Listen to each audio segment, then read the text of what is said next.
This whole week, I've been letting Steve sweat. You know, he thought I was going to pay him back for the Star Wars Holiday Special, and he decided, not just yet. I wanted to celebrate the holiday. It's almost the new year, so I decided to go with something different. First, I was thinking When Harry Met Sally or Bridget Jones' Diary. I wanted just an eensy-bitsy kind of payback with some rom-com, because he hates that. Instead, I went somewhere completely different. I'm talking Kathryn Bigelow and James Cameron. Strange Days from 1995. Weird virtual reality thing that I know almost nothing about. I just know it was a big bomb. It's kind of like The Matrix, kind of like something we've never seen before, and it was just time. So, sit tight and listen to this episode of Death Cinema, right here, right now. I'm Brian Gillis. And I'm Steven Maltmanex. Like most people, we love going to the theater and catching latest releases. However, sadly, put a big dent into it all. Fortunately, living in the digital age makes the viewing possibilities endless from the comforts of home. Many of these films that you can see right from your couch, we're ashamed to say we miss, despite labeling ourselves cinephiles. So join us as one or both of us cross off a title from our list of shame. It can be an all-time essential classic, or an underrated piece of cinema that's worth giving a shot. Hell, it might just be some trashy film we want the others' opinion on. So sit tight and join us as we pay off our debts, $1 at a time.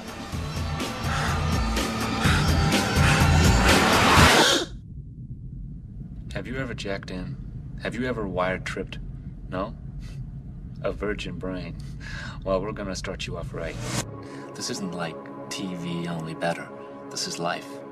Yeah, it's a piece of somebody's life. Pure and uncut. Straight from the cerebral cortex. You're there. You're doing it, seeing it, hearing it. You're feeling it. It's about the stuff that you can't have, right? Like running into a liquor store with a 357 Magnum in your hand, feeling the adrenaline pumping through your veins. I can make it happen. I can get you anything you want. You just have to talk to me. Talk to me. Talk to me. Talk to me. I'm your priest. I'm your shrink. I'm your main connection to the switchboard of souls. I'm the magic man. The Santa Claus of the subconscious. You say it. You even think it. You have it. Are we beginning to see the possibilities here? You know you want it. So I made you hunt this one down. Yeah. It's not on streaming. Well, it was. It was on Netflix until like a month ago. Not on Amazon to buy. Not even like a disc, really, unless you want to pay like $20. It's nowhere. You had to buy it from Walmart, right? Yeah, for $6.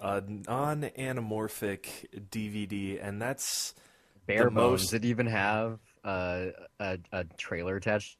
Yeah, or is it just the menu? Yeah, no, there is the trailer, and I'm using that for the beginning of this episode as the clip. But it actually has a really cool teaser that sells the concept pretty well, where it's just Ralph Fiennes doing his monologue as he's pitching the idea of the tapes to you. It's him with the married lawyer, I'm assuming. Yeah, it's the same exact one, except he's just looking. He's got like a white screen behind him, and he's just talking to the audience. It's really cool. But yeah, I think. When I was looking, I think there's a Blu-ray of this in Germany or something, and that might be it. But I don't even know if there's a solid HD master out there. What was on Netflix may just be the source from the DVD transfer and upconverted, for all I know. Maybe. I'm pretty sure it was HD copy. I mean, I'm not ashamed to say I found the piracy route for this one because it's hard to see. And the reason behind that, as we're going to get into in a second here, no one saw it. It had a huge budget. Was it something like $75 million, I think? Plus you looked marketing. it up. I mean, all I knew was that you told me it opened limited with a huge theater per count and then expanded and got bigger and bigger, but did it not do well? And it made no money at all. Ouch. Like this movie was beyond a flop, especially when you consider that, Kathryn Bigelow, this is her follow-up to Point Break.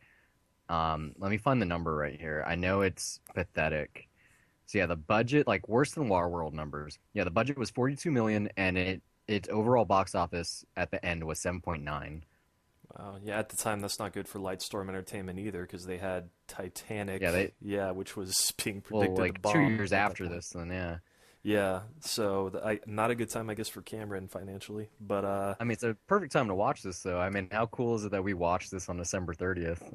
And that's where half the movie takes place. Yeah. You watched it today? Yeah, I think I started watching it right when you texted me, so we were probably synced up. But yeah, I knew I picked this because I wanted a New Year's movie, and this is just about as good of one as you can pick. I'm not gonna front, not the best movie, very convoluted. Yeah.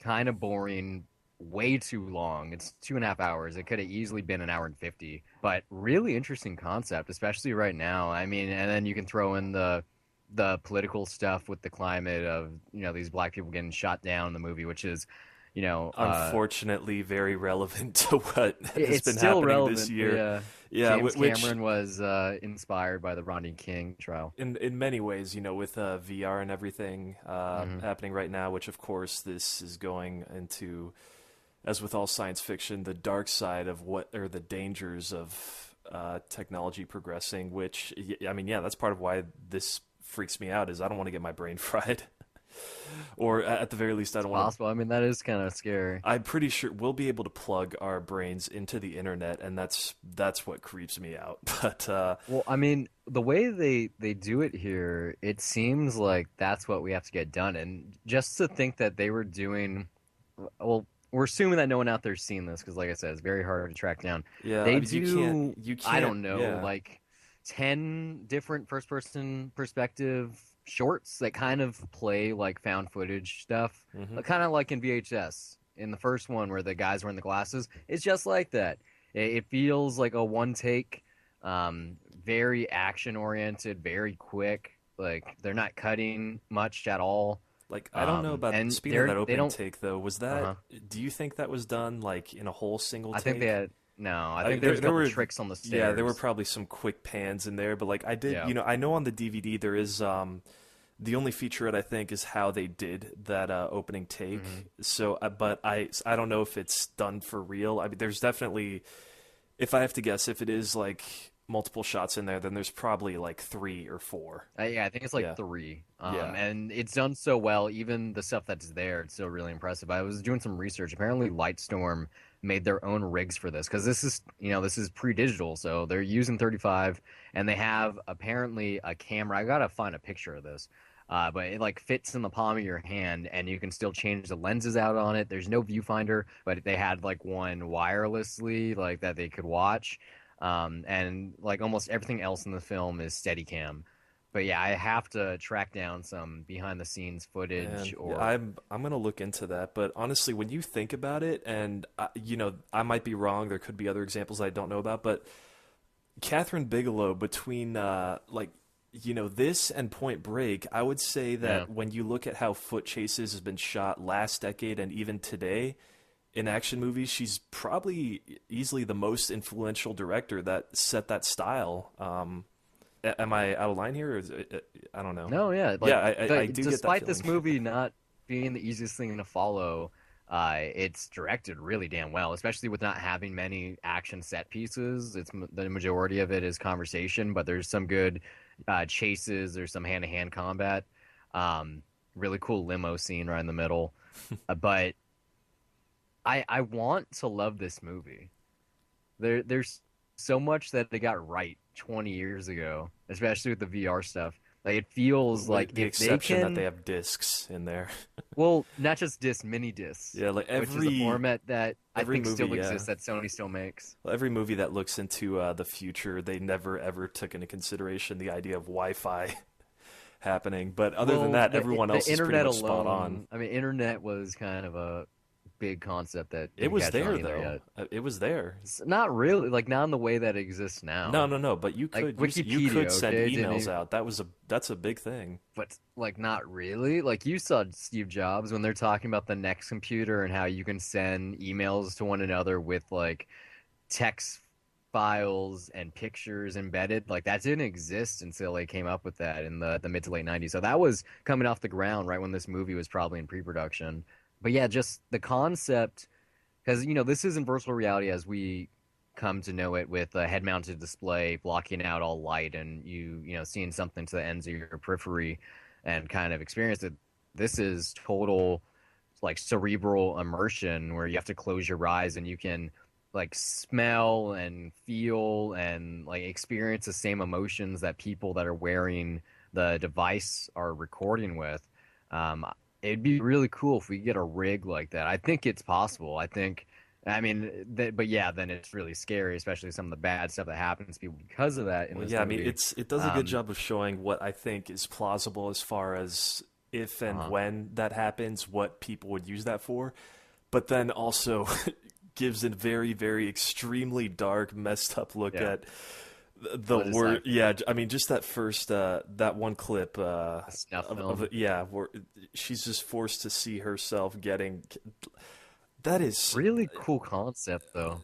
For cinematically, a very cool concept. Like, you just can't help but pay attention. But oh my god, is that horrifying? It's super scary. Yeah, I mean, like, that's great we just writing. Gotta talk about this. Yeah, this isn't ruining anything. So, like I said, the majority of the VR stuff here, it's someone's wearing this thing. They call it a squid, which I'm not even trying to remember what it means. But basically, it's a cerebral cortex reading device that you put on your scalp, and most people cover it with a wig or a hat or something, so people are unaware. And plus, it's like illegal, so no one really knows what it is anyway.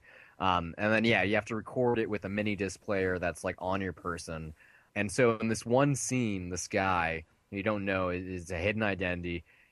He breaks into this girl's hotel room. He was on the run from someone. This guy, presumably, he ties her up and he forces her to wear one of these as well, so she can see what he's doing through the device that he's recording with, and so she can experience his feelings and his emotions.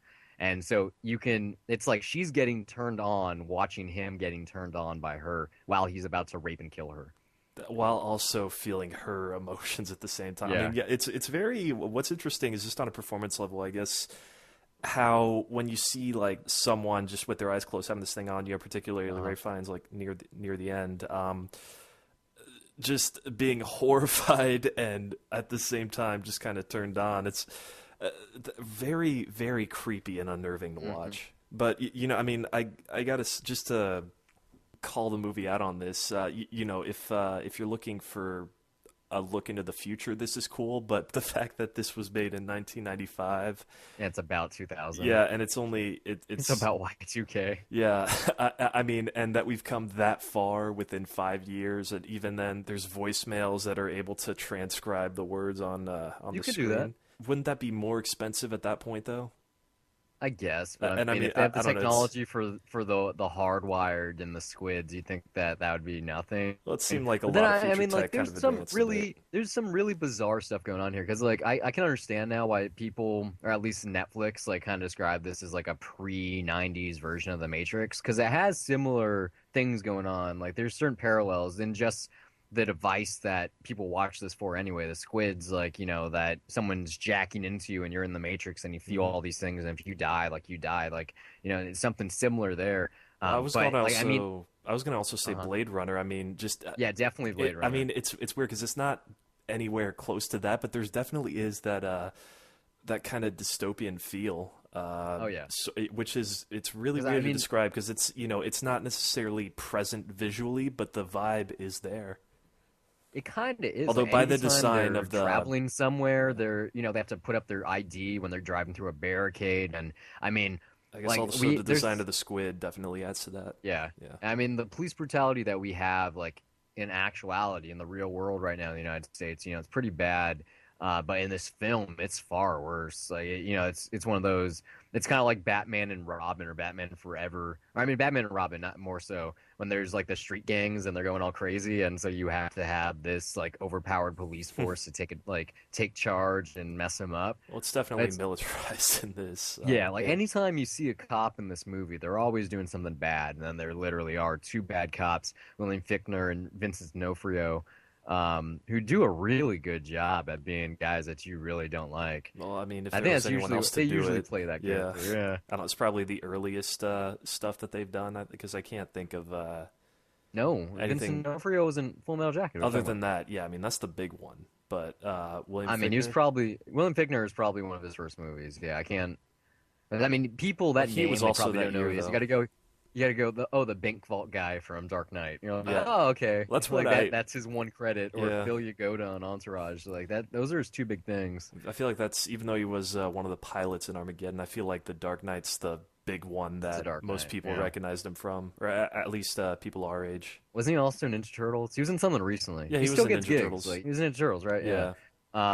He was gonna be Shredder, and then fans complained, and I hate fans for doing that, because he's an awesome villain. He's like Shredder's right-hand guy. He would have been an awesome Shredder. Come on, fuck you, fans. Well, I mean, Shredder has to be Asian, though. I understand. I get it, kind of. I don't mind revisionism when it makes sense. That would have made sense to me. So Ralph Fiennes, you know, he's not the best actor in this movie. Like, he does a fine job. It's just I think it's just because every time I see him, I'm probably not alone here. I just picture the bad guy from Schindler's List, and this is a year after, or a year and a half anyway. Mm-hmm. So definitely present in the viewers' minds at the time. Maybe that's why they didn't buy him as a protagonist. But like, I don't know. Like, I would have loved to seen a more typical action hero.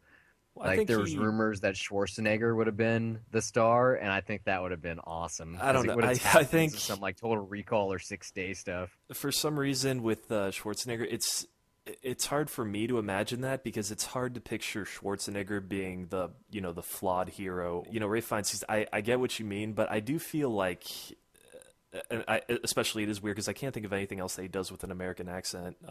Right. But he does a good job of having just that being not the guy that that has to talk his way out of every situation. I mean, it's really not an actorly quality that I would say, but more of like, he's able to pull off the movie star look pretty well. Oh yeah, I think it's also his pretty cool wardrobe. Yeah, he almost has like the double tie thing from Back to the Future Part 2 going on. Yeah, like, I can't put my finger on it of who. Just the look of who he reminded me of that he looks like now. I don't know. There's someone. I could have seen. I mean, we already talked about The Matrix, but I think Keanu would have been like perfect for this movie. Yeah, at the time, yeah, definitely. Definitely. Yeah. But I mean, probably right after Point Break. Why didn't he? Like, I have to assume that Kathryn Bigelow gave him the script, right? Maybe he was busy. I don't know. What was? Oh, he was probably doing Speed. Whatever. It doesn't matter. I mean, Speed I don't have a 95? problem with Ray or Ralph Fiennes. He's fine. I don't know. Who's really good in this though is Angela Bassett. She's like really, really damn good. Super strong female character. And we're talking about the mid-90s here. Mm-hmm. I mean, I've seen a couple. I mean, everyone wants to talk about Ray and Furiosa, but I just saw Joy the other night, and like, super strong female character. But yeah, she kicks ass. She's the muscle in terms of the protagonist here. Like, she's constantly taking care of Fiennes and getting him out of trouble, or taking her gun out to protect him. I mean, and even then, to the credit of the script, this is to a certain extent. I love how the cliche version of this story would be that it would be a happy ending where Ray Fiennes would get his old flame back. Sorry to spoil it, but Juliette Lewis. whatever. We don't really have a policy. But there is that line specifically where it's like, just let it go. Like, this isn't at all what's happening. This is not right here, right now. Memories are supposed to fade for a reason. Yeah, I mean, which really hit me. Several lines in this movie too hit me. I mean, the one that I found, I think I liked the most was, why playback will never be as good as movies? Because the credits at the end, and I mean, that's the music. There's no musical cue. There's no credits to let you know that it's over. Yeah, it's really, I guess, closure. That's the thing. Is like, yeah, you wouldn't get that if you had some kind of VR experience. I mean, it's kind of like the difference between sex and jerking off. Well, or am I going way too far there? I was gonna bring this up on making a very strange analogy, but I've watched some VR porn recently, and it is. You have to experience it. Like, you have to experience all VR to understand what it's really like, watching the stuff. But VR porn is a whole different thing. It's a whole other ballpark. Because first off, most people have never seen 3D porn, let alone, head tracking 180 degree. So it's very interesting. But yeah, the acting's good in this movie. The action set pieces are pretty good. But it's a generic story, even with its interesting flourishes and technological insight, and it has a really good message about police brutality, but it's pretty boring, to be honest. Convoluted. You know where it's going a couple of steps before the characters do. It doesn't try to reinvent the wheel. It just tries to put some new spokes on it, but I enjoyed it. I thought it was fun. If someone made a shortened cut and it was like a lot more VR footage and a lot less, I want to get back with my girlfriend stuff, probably would have been much more successful in theaters. Well, I'll agree with convoluted. Yes, definitely. Boring, for me, not so much. There was a moment where I did pause the movie to go get something to eat, and the ticker came up on my TV, and I saw that I was 50 minutes in. So I thought it was really, really well paced. Like, it definitely long, but it was pretty. It was well paced and it flowed nicely for me. But I do feel like, especially when you get to the end, it's like there's two different things to resolve. There's the murder mystery, like and then things. and then there's also this very important police brutality message, and the love stories. But at the same time, the ideas for both socially and as far as just science fiction, I think we're all, philosophically, there's some great conversations throughout, especially when you consider the ramifications of what would happen if that one tape got out. It's like, especially on New Year's, that would be Y2K. Right? Absolutely, yeah. But they have a little flash of it in the movie at the end anyway. And when I was talking about the budget earlier, you can see it in this movie.